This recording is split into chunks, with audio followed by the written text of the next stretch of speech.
Welcome to Tech Recipes. Hello friends. In this video, we are going to see how to parse a JSON file in a Java code. We are going to use JSON Databind API for doing so. So let's get started. So what is a JSON? Now JSON stands for a JavaScript object notation. It basically specifies a text format to represent a particular data. For example, let's look at this book.json file. Now this contains information about a single book. Now book's title is Java 8 in action, and it has other information about book.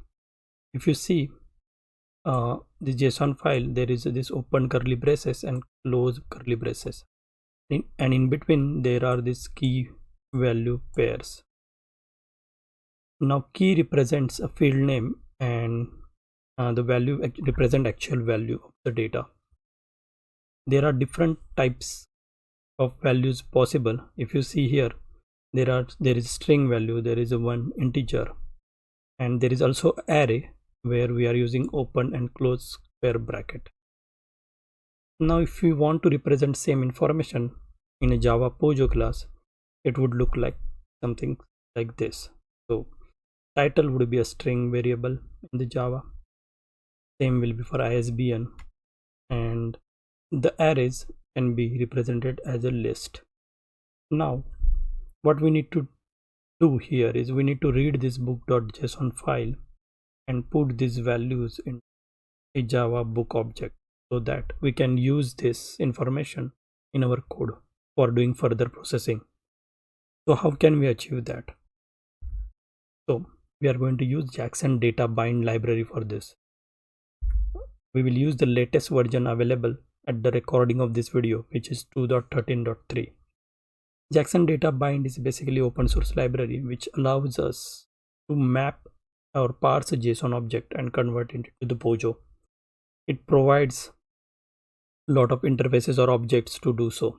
We are going to particularly use a object mapper class for doing so. So let's see how we can do it using object mapper. Now we have this book.json file and we need to parse it into the Java object. So how we can do it? We are going to create first a object mapper instance. Then we are going to use a API object mapper.read value. Now if you see here, the read value takes a file object.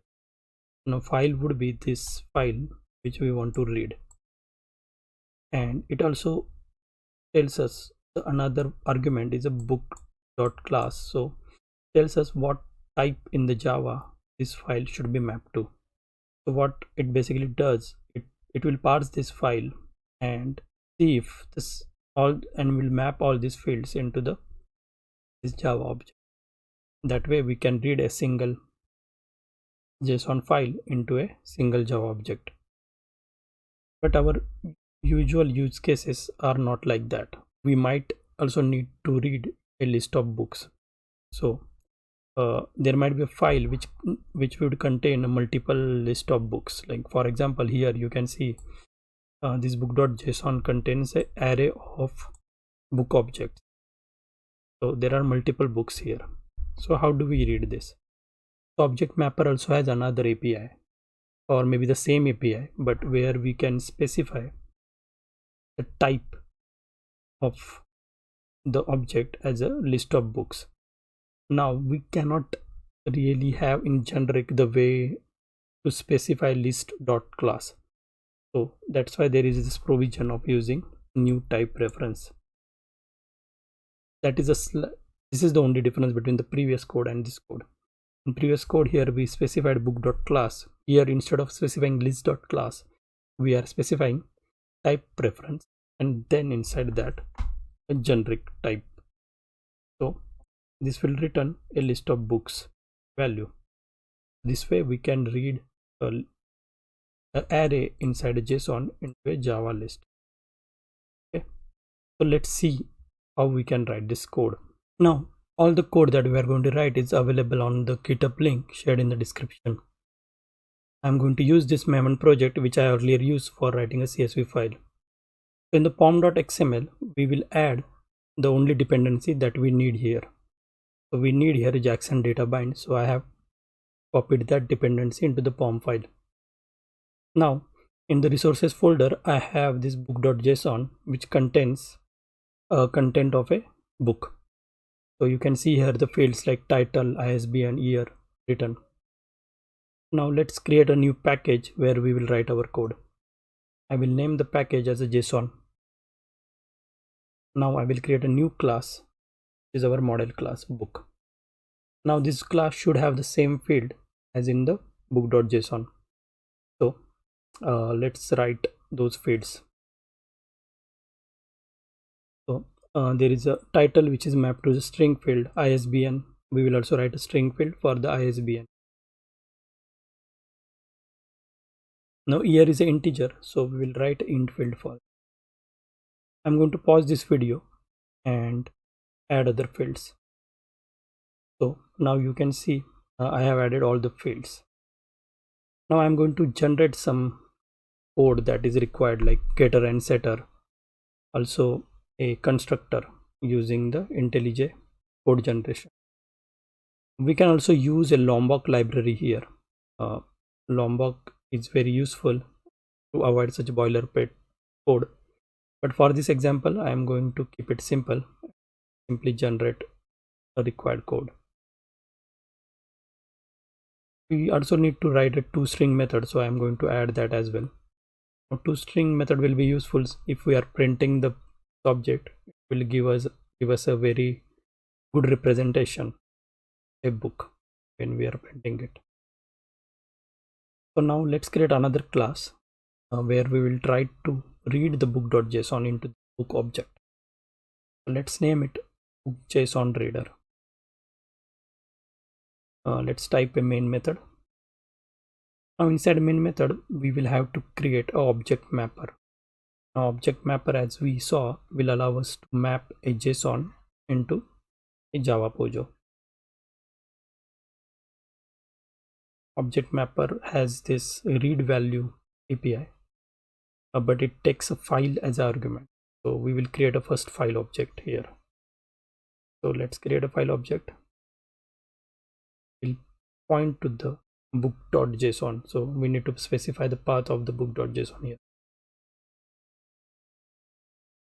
Now object mapper, that read value method, will take first argument as a file. So we will pass the file that we have created, book.json file, and we need to pass a book class here. So that we get the value read into the book object. So let's type a book here and specify second argument read value method as book.class. Now the read value method also throws an exception. We are simply going to add a throws clause here. In ideal scenario we should use a try catch. Let's try to print this value. Also try to print maybe some field from the book, say book name, title,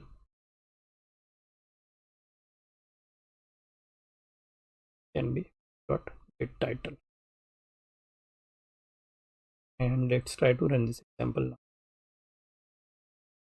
So if you see, we have printed here a book. Since we have overridden the toString method, we can see all the books content inside here, like year, language, page, authors, publishers, everything. We can confirm looking at the book.json, these contents match whatever output we have provided. Now let's see next example, where instead of reading a single object, we also want to read a list of books. So I have also created a books.json file here which contains an array of books, and if you see here, it has 3 books. So now let's try to code to read it into array, or maybe to read it into a list of. So we will slightly modify this code now. Instead of reading book.json, we will read books.json.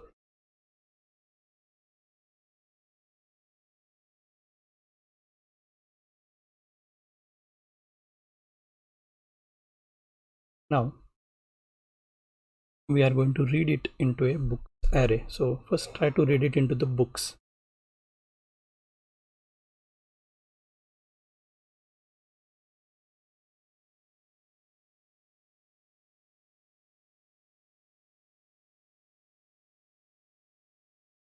So here we are going to specify, instead of book.class, we are going to specify book of array.class. This way we will get a array of. Let's try to print it. Since books is an array, we will have to convert it into the list so that it will be printed very well. So only for that reason I am converting it into a list using arrays.as. Now if you see here, what we printed is a list of books. So this array contains all the 3 books.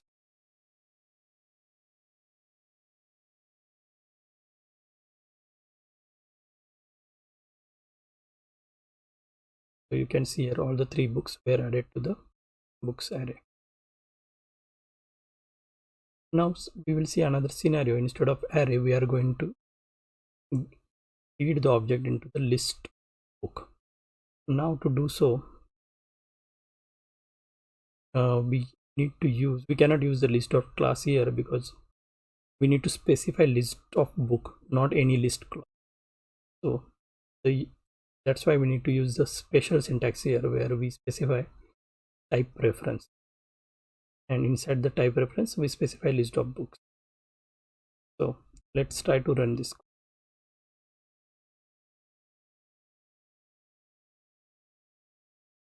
It will give the similar output. Now to summarize, we saw first what is a JSON, then we saw how JSON Databind API and object mapper class inside it can be used to parse a JSON file Java code. We also look at 2 examples, one where there was a single book object inside a JSON file and one where there were a list of book objects.